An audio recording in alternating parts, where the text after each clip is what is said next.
The listing for the Harper family's au pair position seemed almost too good to be true.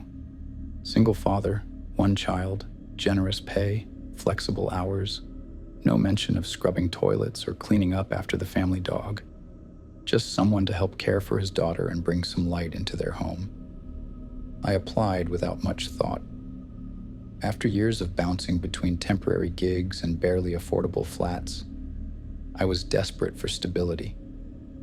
The house was tucked away in the Surrey countryside, far enough from the city that it felt like an escape, but close enough to be reachable.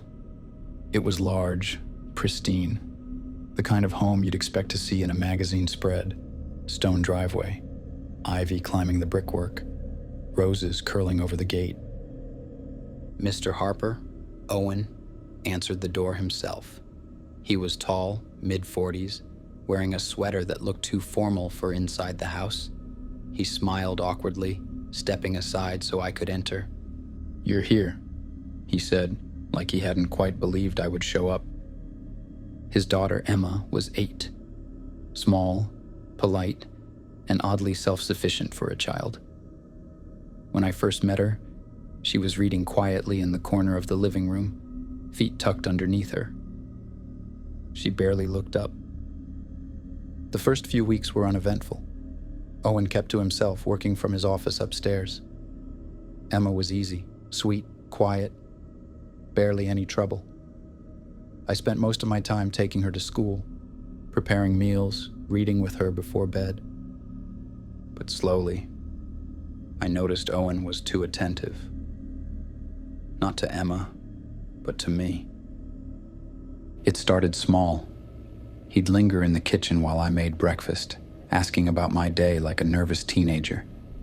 He'd leave small gifts outside my door, books he thought I'd like, a scarf when it got cold, always followed by a note. "You deserve nice things." At first, I brushed it off. Maybe he was just awkward, lonely. But it escalated. He'd appear in the doorway late at night, pretending to check if the house was locked up, but always glancing toward my room. He started commenting on my clothes, my hair. Once I caught him watching me through the kitchen window while I played in the garden with Emma. I tried to keep my distance, to be professional. But the lines kept blurring. Whenever I pulled away, he'd become anxious, withdrawn, like he was punishing himself. Then one night, I overheard him on the phone. "She's perfect," he was saying. "It's just a matter of time." I wanted to throw up. In the following weeks, the tension became unbearable. He'd find excuses to keep me home during the day, suggesting I didn't need to walk Emma to school. He started calling me family, slipping it into conversation like it was a fact. Emma grew quieter, more watchful. She rarely smiled, her eyes always darting to her father when I spoke. One night, after Owen had gone to bed, Emma knocked softly on my door. "He did this before," she whispered. "With the last one." I sat up, trying to keep my voice calm. "The last one?" Emma's fingers fidgeted with the hem of her pajama sleeve. She glanced back toward the hallway like she expected him to appear. "Her name was Sophie. She was here before you. Dad said she left because she didn't like it here, but..." Her voice dropped to a whisper. I heard them. He would follow her around, leave things outside her room. He'd get upset when she didn't talk to him. I swallowed hard. What happened to her? Emma's eyes filled with something I couldn't quite name. One night, she packed all her things and left without saying goodbye. Dad told me she went back home, but... She paused, her voice barely a breath. I found her bracelet under the stairs weeks after she was gone. It was broken, like she left in a hurry. My stomach twisted. Emma took a shaky breath. "He wants you to stay, like family. He says it all the time." Her gaze flicked toward me, wide and scared. But you shouldn't. That night, I barely slept. I lay awake, staring at the ceiling, wondering what Emma had seen, what Sophie had experienced. It wasn't just Owen's awkwardness anymore. There was something deliberate in the way he watched me, something rehearsed. I began piecing things together. The way the agency listing had no reviews, how the references he gave me hadn't checked out when I looked deeper, the nagging feeling that the job had never really been about Emma at all. The next morning, I made up my mind. As I was dropping Emma off to school, I said my goodbyes. I reminded her that this was not her fault. I gave her my number to call if she ever needed anyone. Once I got back home, I told Owen I had an emergency back home, something urgent that couldn't wait. His face fell, but he didn't argue. "You'll be back," he said simply. The certainty in his voice made my skin crawl. I left right after. I later contacted the agency. I told them everything. The inappropriate behavior, the way he blurred professional boundaries, Emma's quiet warning. They listened politely, but I could tell they weren't surprised. Months later, I heard through another au pair forum that the Harpers had hired someone new. A young woman from Spain, fresh out of university, looking for an adventure. I reached out to her anonymously, but never heard back. And now I just hope that Emma is okay. I never really believed in the paranormal or ghosts or anything like that, at least not until I spent 6 months as an au pair in a quiet town in the French countryside. It was supposed to be this perfect opportunity: free housing, good pay, and a chance to immerse myself in a new culture. I'd found the listing online and had a video call with the family before accepting. The parents, Margot and Laurent, seemed normal enough. Friendly, warm smiles, and a beautiful home tucked away behind fields of lavender. They had twin daughters, Amelie and Chloe, both 7, shy but sweet. It all felt safe, comforting even. When I arrived at the house, the first thing I noticed was the silence. I'd always lived in cities or suburbs, places alive with the constant hum of traffic or distant chatter. Here, everything felt muffled, like the world had been dialed down to half volume. The house was old but meticulously maintained, with high ceilings, polished wooden floors, and walls lined with antique portraits whose eyes seemed to follow you. It gave off that museum-like vibe, beautiful but distant, like it wasn't truly meant to be lived in. The first few days were fine, easy even. Margot showed me around, explaining routines, schedules, and meals. Laurent was polite but quiet, rarely speaking unless necessary. The girls warmed up to me quickly, giggling shyly whenever I stumbled over my basic French. They had an early bedtime, 8 p.m. sharp. Margot said it was because they got cranky if they stayed up later. Seemed reasonable enough. Everything was normal until maybe my 3rd night there. The girls were already asleep and Margot and Laurent had gone out for the evening. I was alone, curled up on the sofa in the living room, scrolling through my phone when I first heard it. A whisper, soft and faint, just on the edge of hearing. At first, I dismissed it, assuming the wind outside was playing tricks on me. But it continued, steady and insistent, like someone murmuring quietly in another room. Curious, I got up and slowly moved toward the staircase. The whispering seemed to drift down from the 2nd floor, but as I ascended the stairs, it faded, as if moving away from me. The upper hallway was empty, illuminated only by the dim glow of antique sconces on the walls. I checked the girls' room first. They were fast asleep, breathing gently, oblivious to any disturbance. I paused outside Margot and Laurent's bedroom door, listening carefully, but heard nothing. Figuring it was my imagination playing tricks, I returned to the living room and tried to shake off the feeling. But as soon as I sat back down, it started again. A hushed whisper, unintelligible yet somehow urgent, persistent. It seemed to come from nowhere and everywhere at once, echoing gently through the walls. I felt a cold prickle run down my spine. I'd never been easily frightened, but something about this whisper felt profoundly wrong, like an intrusion into my very sense of safety. I glanced around, heart quickening, suddenly very aware of how isolated I was, alone in this old, whispering house. The whispers didn't stop until I heard the crunch of tires on gravel as Margot and Laurent pulled into the driveway.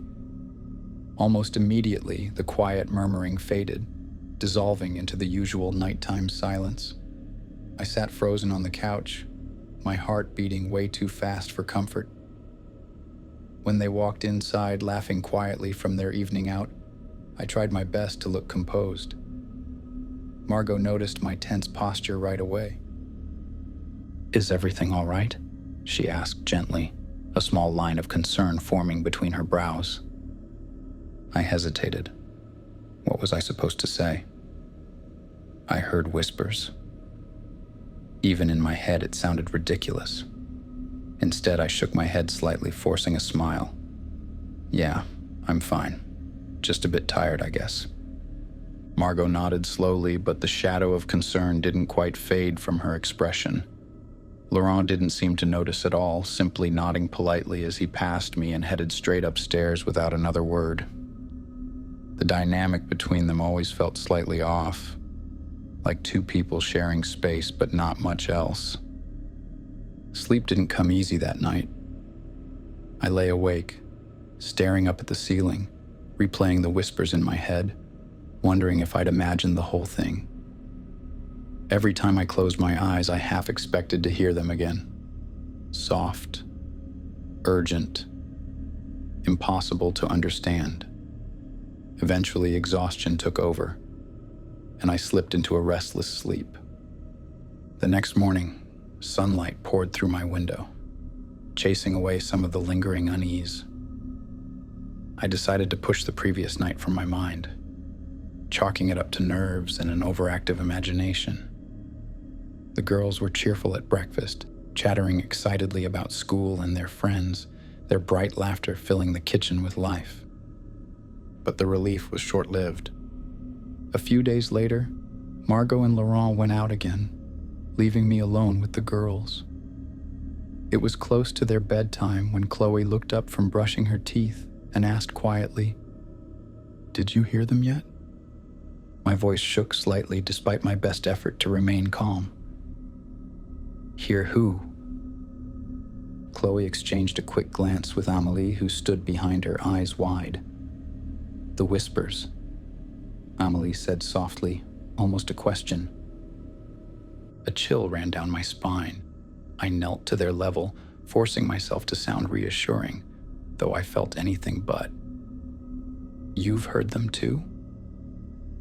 They both nodded slowly, eyes wide with something I recognized immediately.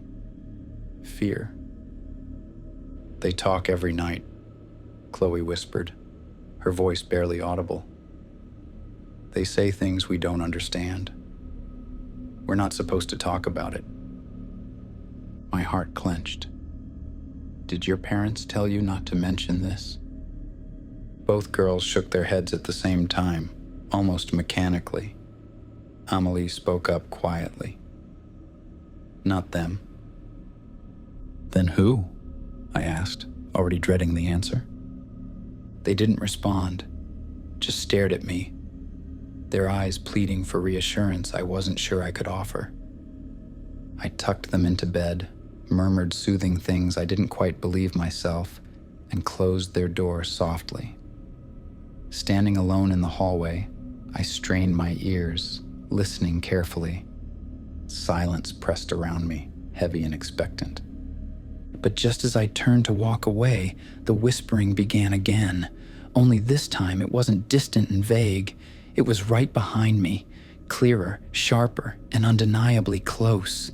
I spun around instantly, heart racing, breath caught painfully in my throat. The hallway behind me stretched empty and dimly lit, the soft glow of antique sconces casting flickering shadows against the walls. There was nothing, no one.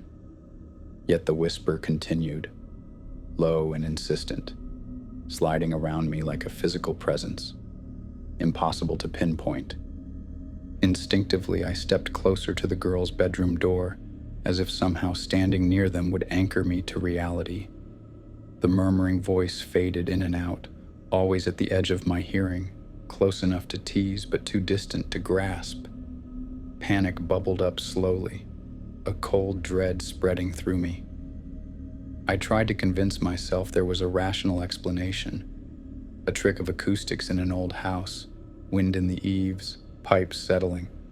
But my logic couldn't drown out the rising pulse of fear beating steadily in my chest. "Hello?"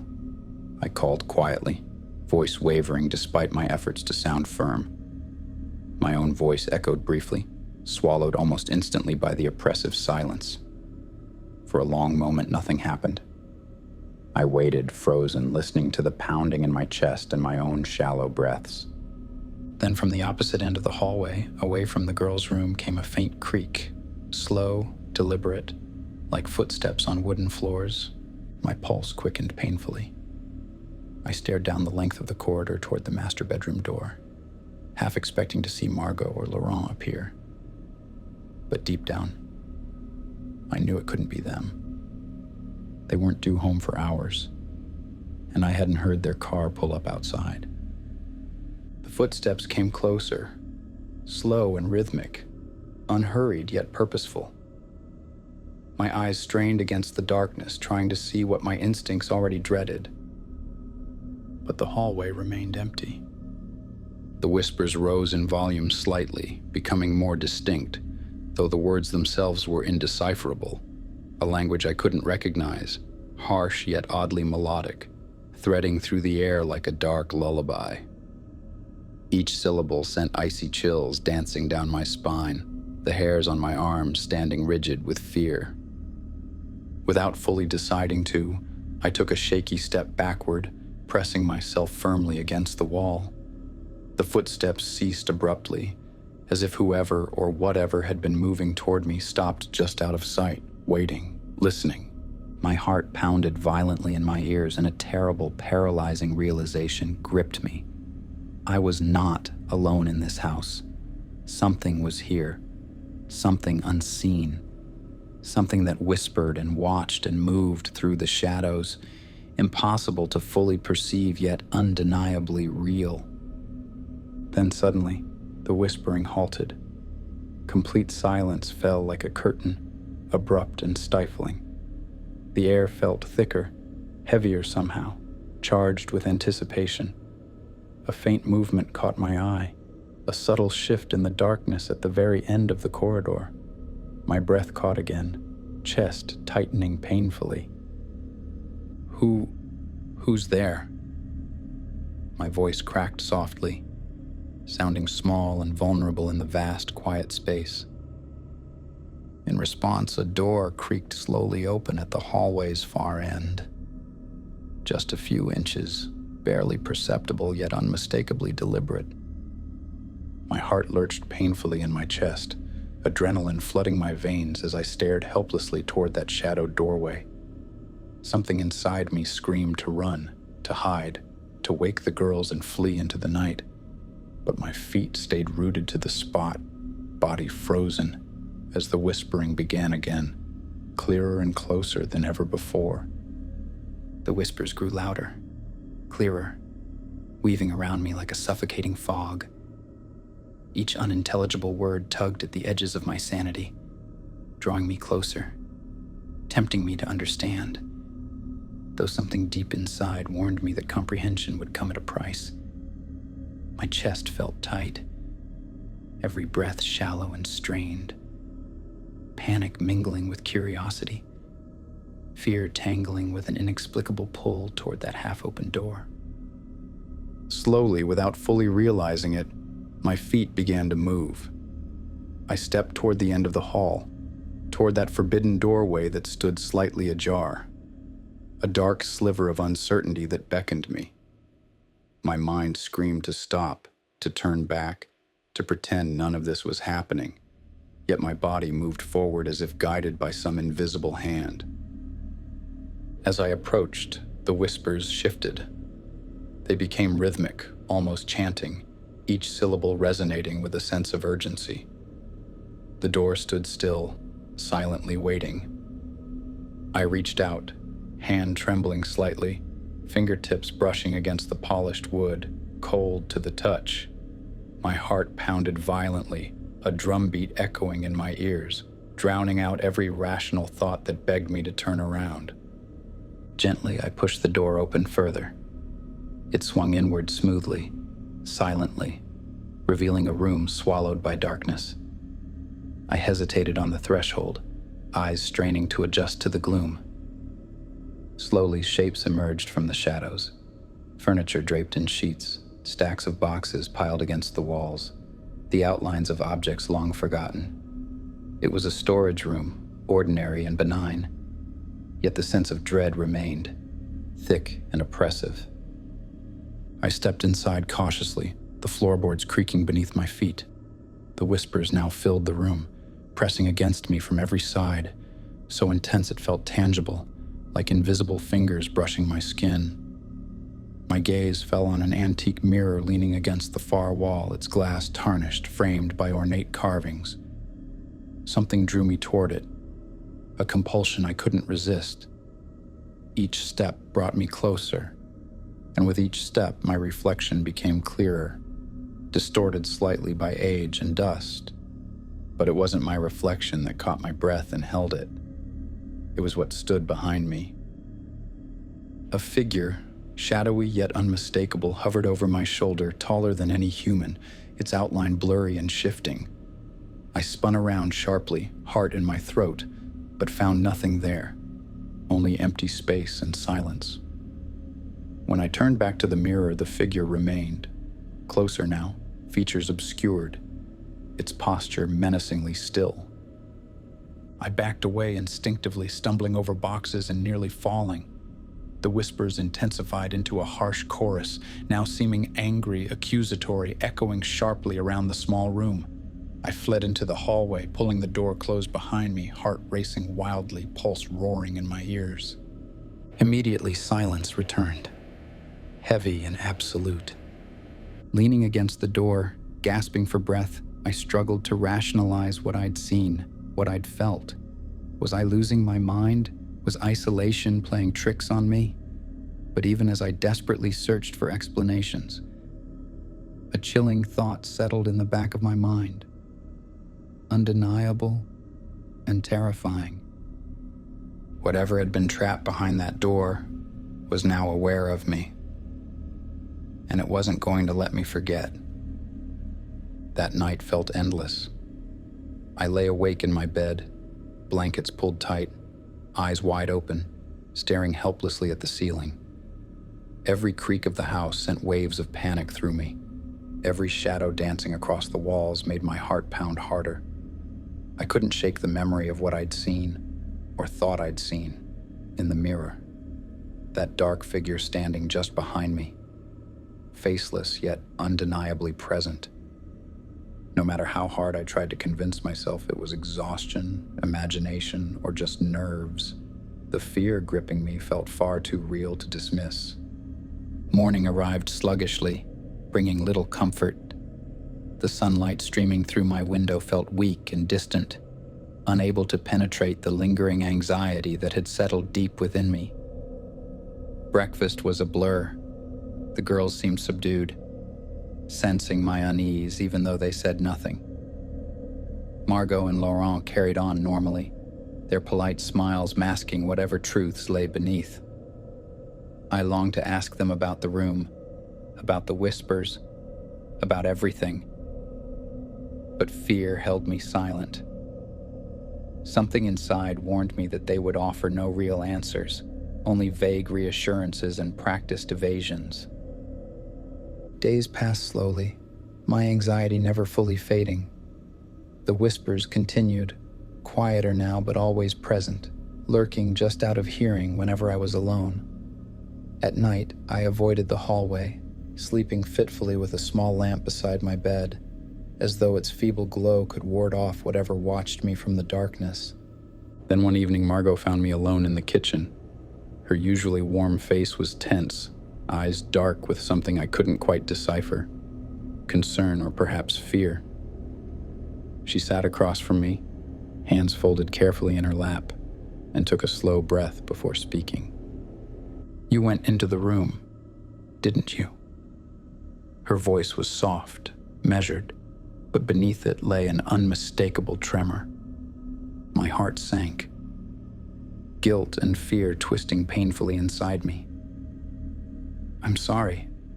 I didn't mean..." I heard whispers and footsteps. I thought maybe someone was there. Margot's eyes clouded with sadness, a heavy resignation settling over her features. "It's all right. I should have warned you properly, but Laurent insisted we pretend it didn't exist. He believed that acknowledging it only gave it power." "What is it?" I asked quietly, voice tight with dread. "What's in there?" She hesitated, looking down at her clasped hands. "We don't really know. Something old, something trapped. This house belonged to Laurent's family for generations. There were always stories, rumors of ancestors who dabbled in forbidden things, secrets they left behind. When we moved in, the girls began hearing it first, whispers at night, then footsteps. We tried ignoring it, locking it away, but it grows stronger when it's acknowledged." A shiver ran down my spine, memories of the mirror and shadowy figure returning vividly. "What does it want?" Margot met my gaze, her eyes haunted.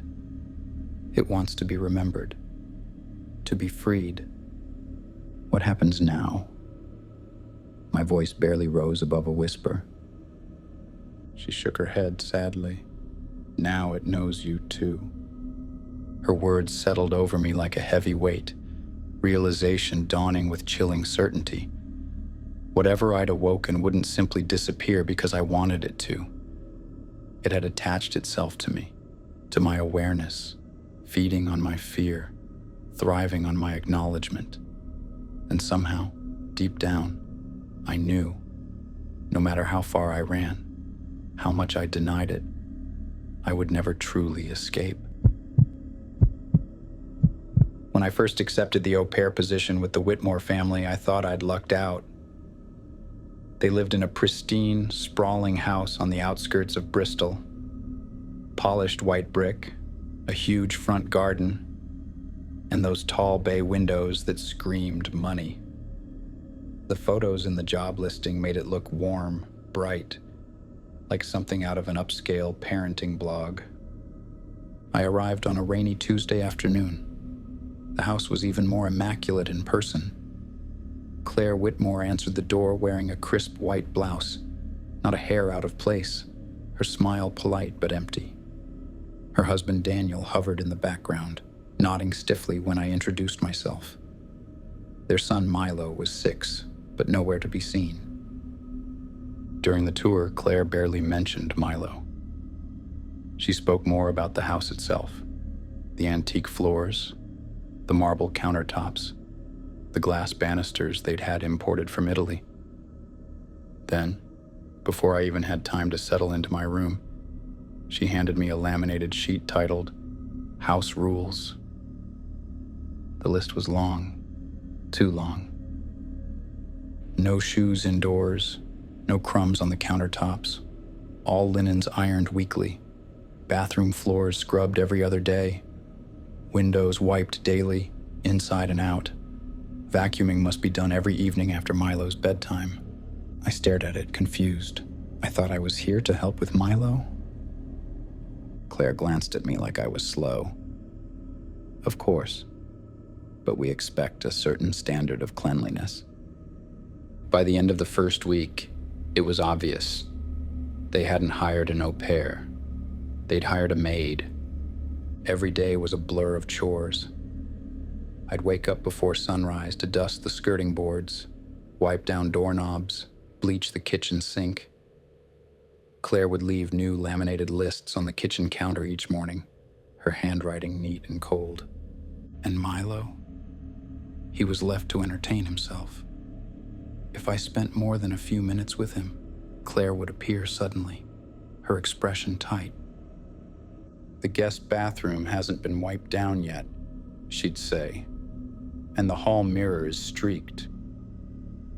I stopped being in any bit of au pair by the second week. I was their unpaid cleaner, trapped in their pristine little nightmare.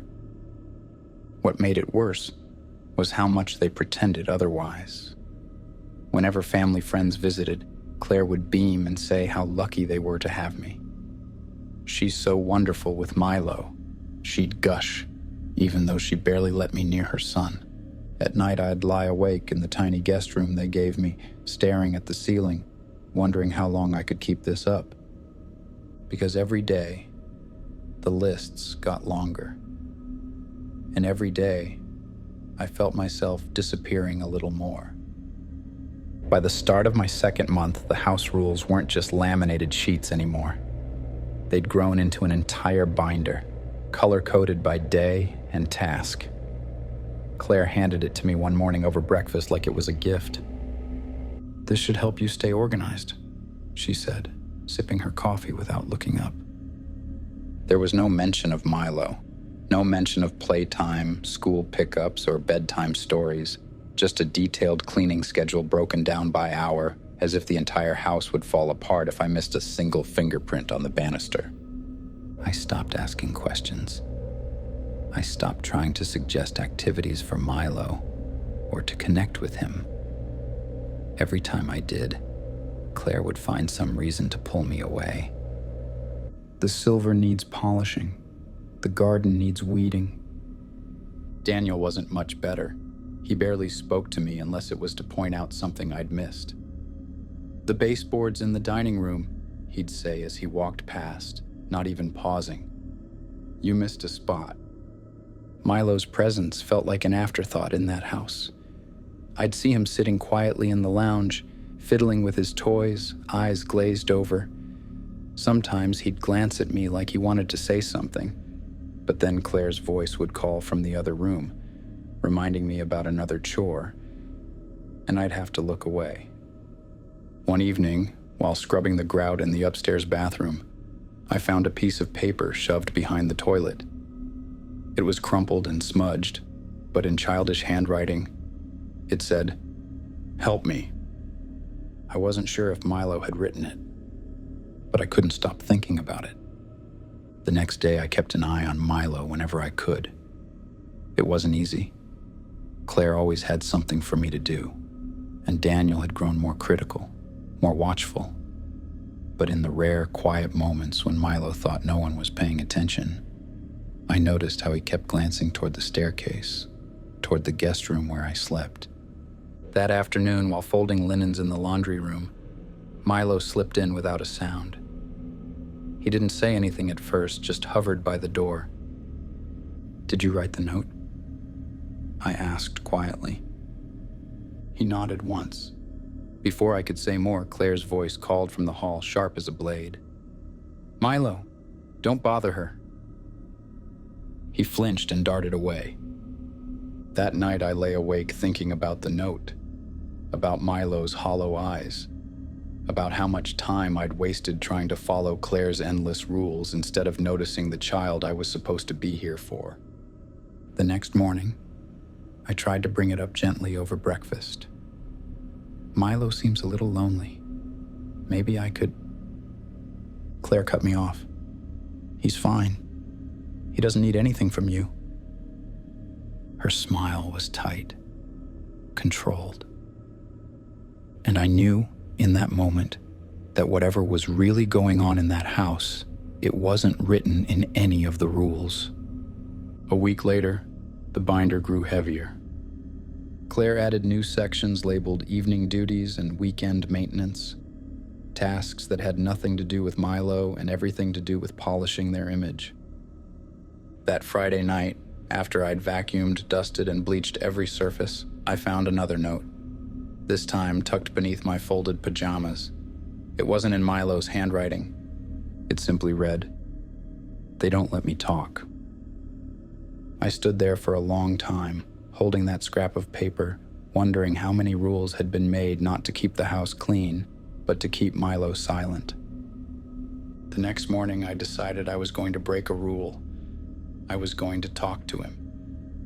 That Saturday morning, after Claire left for her yoga class and Daniel disappeared into his study, I found Milo sitting quietly in the lounge, cross-legged on the floor, lining up toy cars in perfect rows. His face was blank, hollow the way it always was, as if he had learned how to exist without taking up any space. I sat down on the carpet across from him, ignoring the mental checklist of chores Claire had left taped to the fridge. "Hey," I said gently. "I saw your note." Milo didn't look up, but his fingers paused over one of the toy cars. "I want you to know," I continued, my voice low, "you can talk to me." For a moment, it was like he didn't hear me. Then slowly, he whispered, "You're not supposed to." "Why?" He finally looked up at me, his eyes too old for a 6-year-old's face. "Because it's one of the rules." My heart twisted. I wanted to scream, to shake the house until it cracked open and spilled out whatever suffocating thing lived inside it. Instead, I just nodded. "I don't care about the rules anymore." He stared at me like he was trying to decide if I meant it. Then, in the smallest voice, he said, "They don't want me to need anyone." Before I could ask what he meant, I heard the front door slam. Claire was home early. Milo's eyes widened in panic and he scrambled to his feet, bolting upstairs without another word. I followed more slowly, pretending to be on my way to fold laundry. But inside, something in me had shifted and I was done playing by their rules. That Saturday morning, I waited until Claire and Daniel were out of sight, tucked away in the conservatory, where they spent their weekends sipping coffee and pretending their son wasn't there. I found Milo in the lounge again, sitting cross-legged on the rug, toy cars forgotten in front of him.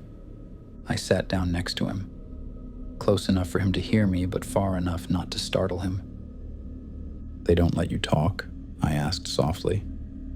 He hesitated, then nodded without looking up. "Why?" His lips parted and he whispered, "Because I'm not supposed to bother them." I swallowed down the knot in my throat. "You can talk to me." His eyes flicked up to mine, uncertain. "I want you to." He stayed quiet for a long moment, then finally said, "They don't like noise." That simple sentence hit me like a brick. Claire's obsession with silence, with spotless surfaces and a perfect facade, it wasn't just about the house. It was about control. Milo told me in hushed, broken sentences about how he'd learned to be invisible, how every time he tried to speak up or cry or laugh too loud, Claire would punish him, not with yelling, but with silence, with more rules, with more isolation. "They make me feel like I'm not real," he said quietly. That night, after the Whitmores had gone to bed, I packed my things. I left a note on the kitchen counter, not laminated, not typed, telling them I quit. Before I left, I slipped one last piece of paper under Milo's pillow. It said, "You are real. You deserve to speak."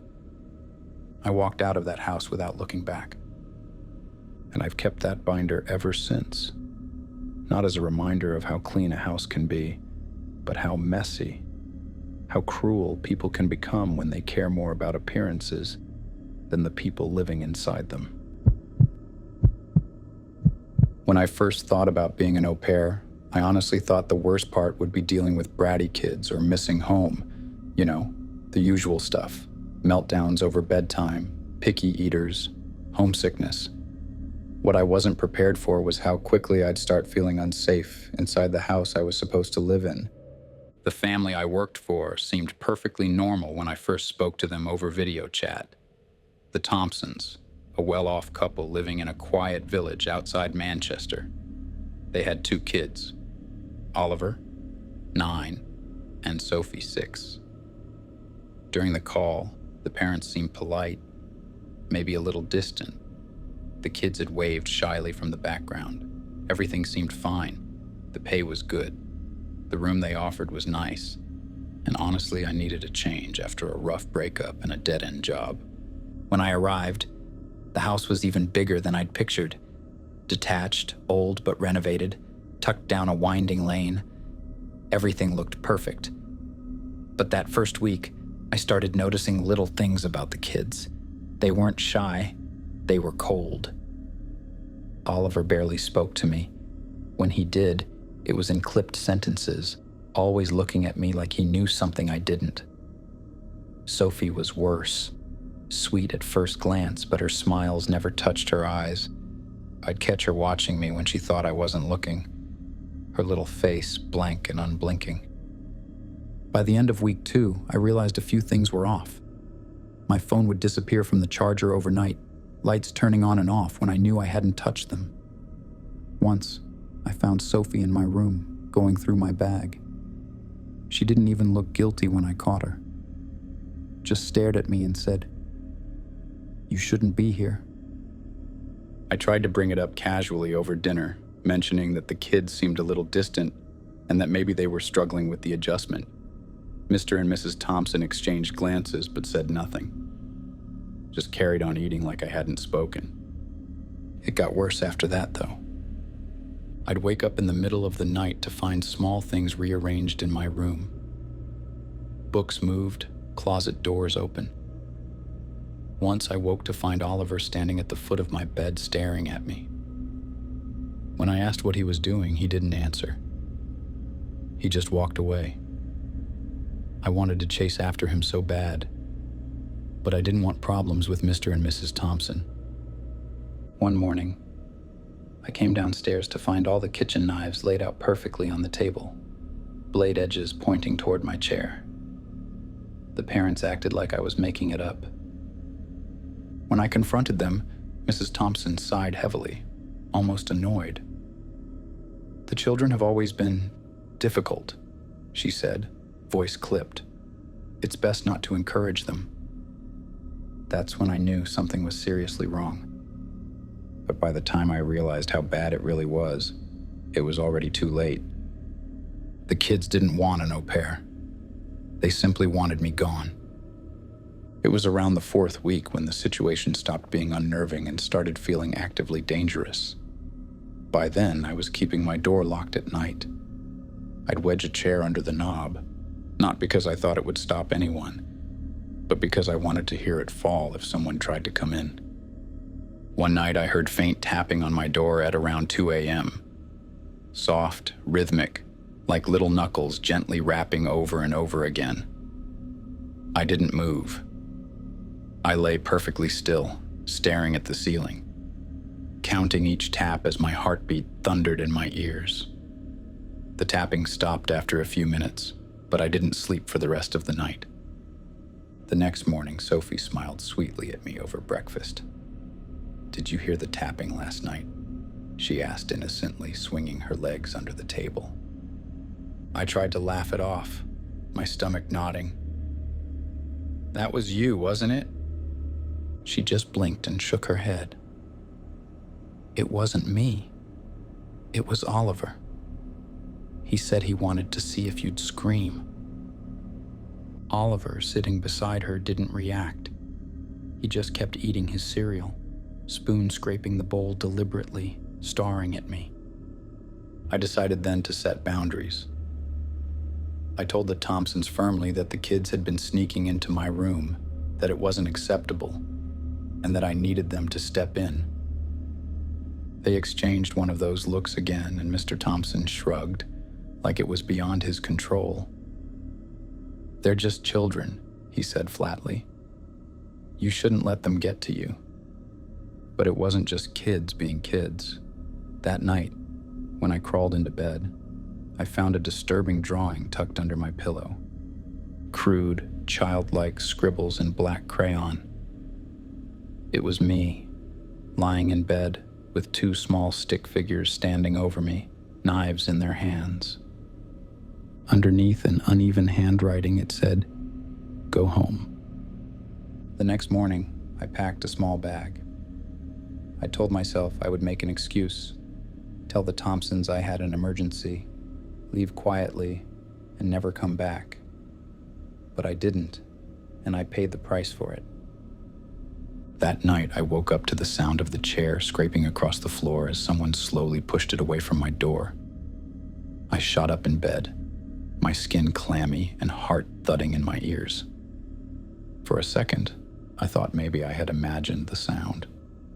Maybe it was just another bad dream until I heard the knob rattle. I stayed perfectly still, holding my breath, listening as the knob twisted back and forth, testing the lock.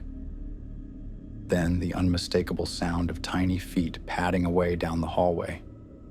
The next morning, I told the Thompsons I needed to leave.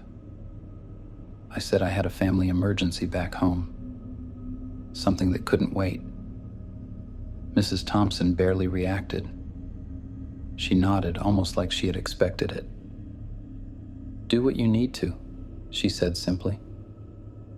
Oliver and Sophie stood at the top of the stairs as I packed, watching silently. No goodbyes, no tears, just two small figures staring without blinking.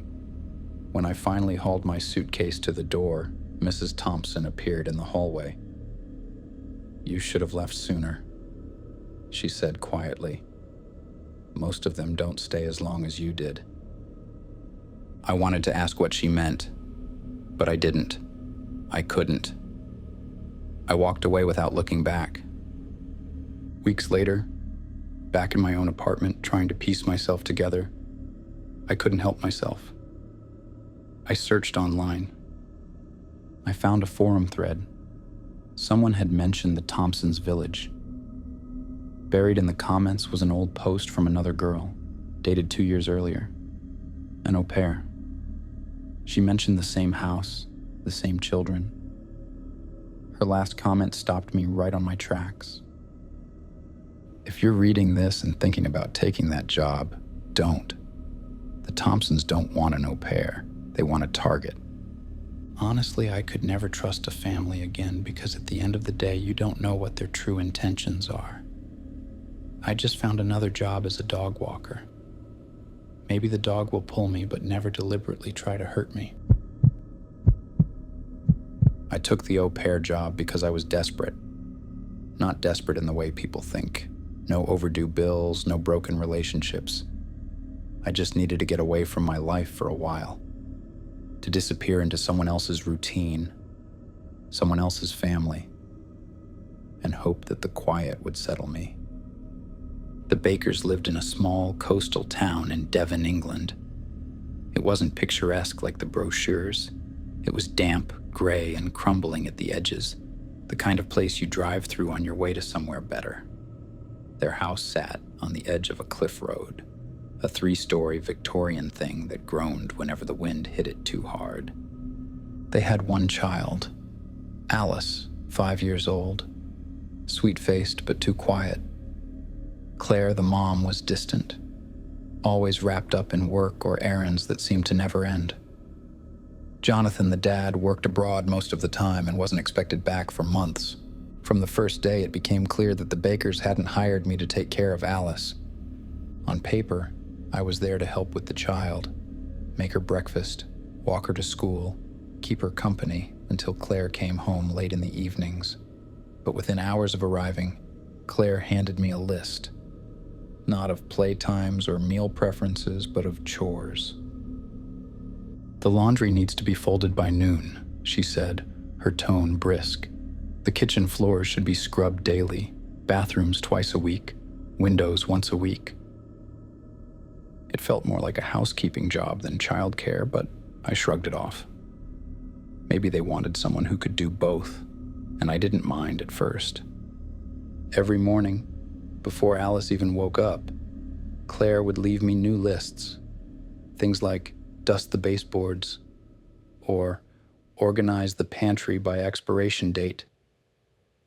When I tried to carve out time to actually spend with Alice, Claire would frown and remind me, there's still the ironing to be done. The worst part was how casual they were about it. Like it was normal. Like it was exactly what I'd signed up for. The house was big, old, and constantly cold.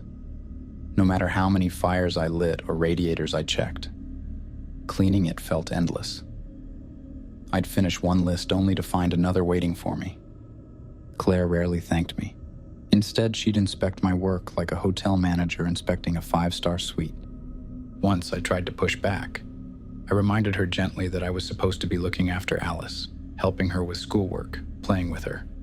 Claire had just looked at me blankly and said, "That's not what we need." By the second month, I stopped feeling like a guest in their home and started feeling like staff they could barely tolerate. The worst part, Alice barely noticed I was there at all. By month 3, the list started growing longer. What time of the day I should vacuum each floor, how many times a week I should polish the banisters, specific ways to fold linens correctly. She even started leaving post-it notes around the house with comments like, "Missed a spot," or "Do better tomorrow." I stopped having any time with Alice. Claire would intercept me, practically hovering whenever I tried to sit with her or help her with homework. "She's fine on her own," Claire would say briskly, shoving another to-do list into my hand. It became clear that the Bakers didn't really care whether I bonded with their daughter. What they cared about was having someone to clean every inch of that cavernous, crumbling house without paying for an actual maid. Even when Jonathan finally returned for a brief 2-week stint, he treated me the same. He'd leave muddy shoes in the hallway without a second thought, drop dishes in the sink without so much as a glance at me. Once I overheard him muttering to Claire, "At least she's more reliable than the last one." That stuck with me. There had been others before me. I checked the contract I'd signed, flipping through the fine print. It never mentioned cleaning. It was only childcare.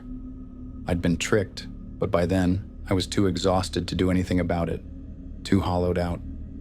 By month 4, I wasn't an au pair anymore. I was their maid. It wasn't until the 5th month that I finally admitted to myself how trapped I felt. Every day was a blur of bleach, dust, and heavy silences. I barely saw Alice anymore. And when I did, she seemed more like a stranger than a child I was meant to care for. Claire had stopped pretending altogether. She would leave me printed timetables for the week pinned to the kitchen corkboard, complete with color-coded cleaning tasks. She stopped asking if I was okay, or if I needed anything. One afternoon, after scrubbing the kitchen tiles on my knees for over an hour, I overheard her on the phone. "Yes, she's still here," Claire said, her voice clipped and bored. "She's lasted longer than the others, but it's only a matter of time." Again with those words. It wasn't even anger I felt. It was this cold, hollow numbness in my stomach. Later that night, I tried to speak with her. I told her I felt like the job wasn't what I'd signed up for, that I wanted to leave. She didn't even look up from her laptop. "If you want to leave," she said calmly, "you'll need to give notice. 2 months, per your contract." 2 months. That night, as I lay in my cold attic room staring up at the cracks in the ceiling, I realized I'd wasted half a year of my life being their unpaid maid, and I still wasn't free. In the weeks that followed, I moved through the house like a ghost. I completed the endless lists, scrubbed floors, folded linens, wiped windows, all while silently counting down the days. Alice continued to exist in the background like a fixture in the house, silent and alone. One afternoon, while dusting the bookshelf in the sitting room, I found a notebook wedged between the heavy volumes of outdated encyclopedias. It wasn't mine. I flipped it open out of curiosity. Inside were lists, handwritten and messy. Names, dates, and brief notes next to each entry. I recognized none of the names, but beside every single one, Claire had written a number of months, and then a single word: left. There were at least 6 names before mine. At the very bottom, scrawled in a rushed hand, was my name. Next to it, current. I stood there staring at the page and realized they never intended to treat anyone like an au pair. They cycled through people, worked them to exhaustion, and discarded them. That evening I packed my things, no notice, no goodbyes. The next morning I left before sunrise. I walked past the sleeping house, past the cliffs, and kept walking until the sea breeze felt like it could carry me away. When I first agreed to the au pair job with the Turner family, I didn't expect glamour.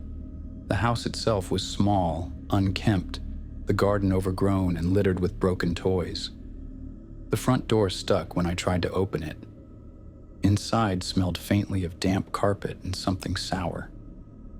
Mrs. Turner, thin and jittery, answered the door like she wasn't expecting me at all.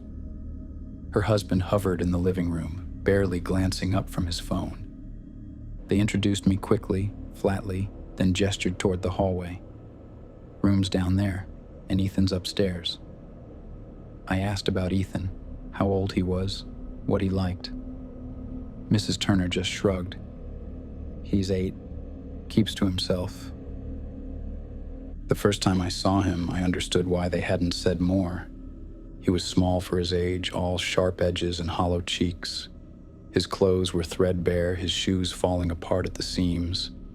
He didn't have any toys in his room, just a broken action figure missing an arm and a single tattered book. His bed didn't have a proper blanket, just a crumpled hoodie and a stained pillow. He didn't speak to me that first day, barely looked at me. He moved like a ghost through the house, careful not to make noise. It didn't take long to realize why. The Turners weren't cruel, not in the way you expect. They didn't hit him, didn't scream, but they didn't see him either. He existed in the background of their lives, fed when convenient, ignored the rest of the time.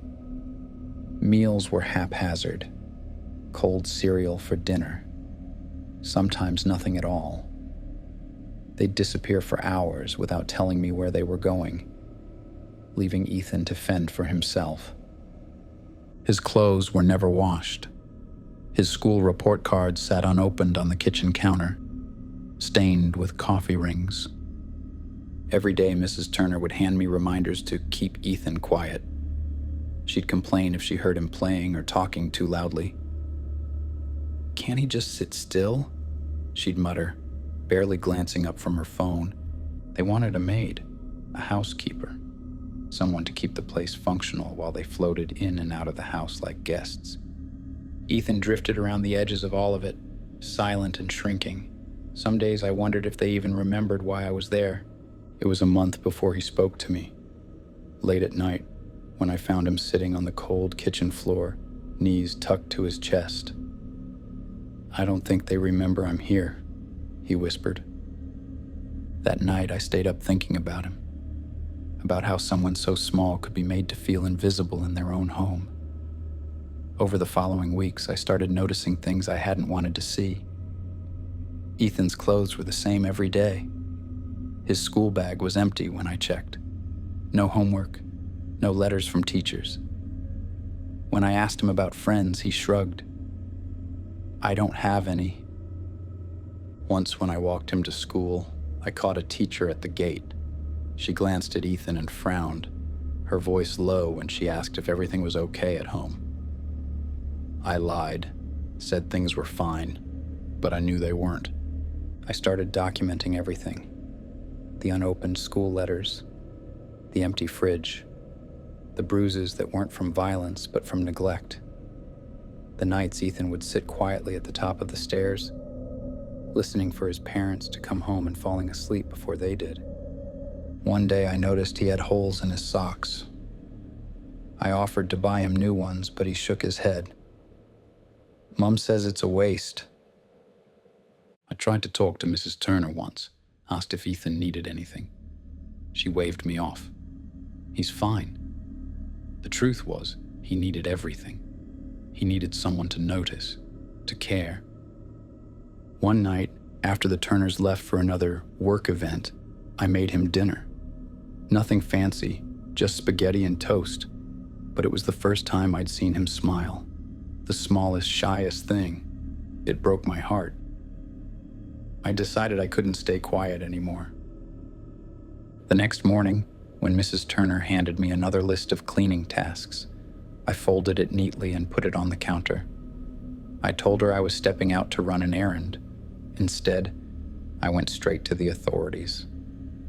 I gave them everything I'd documented, the notes, the photos, the quiet, damning details of a child slipping through the cracks. I didn't leave a note at the house. I didn't say goodbye. I never saw Ethan again, but I like to think that somewhere he finally has clean clothes and a full plate, that he's being seen. Because sometimes the scariest thing isn't ghosts or shadows. It's the people who are supposed to love you pretending you don't exist.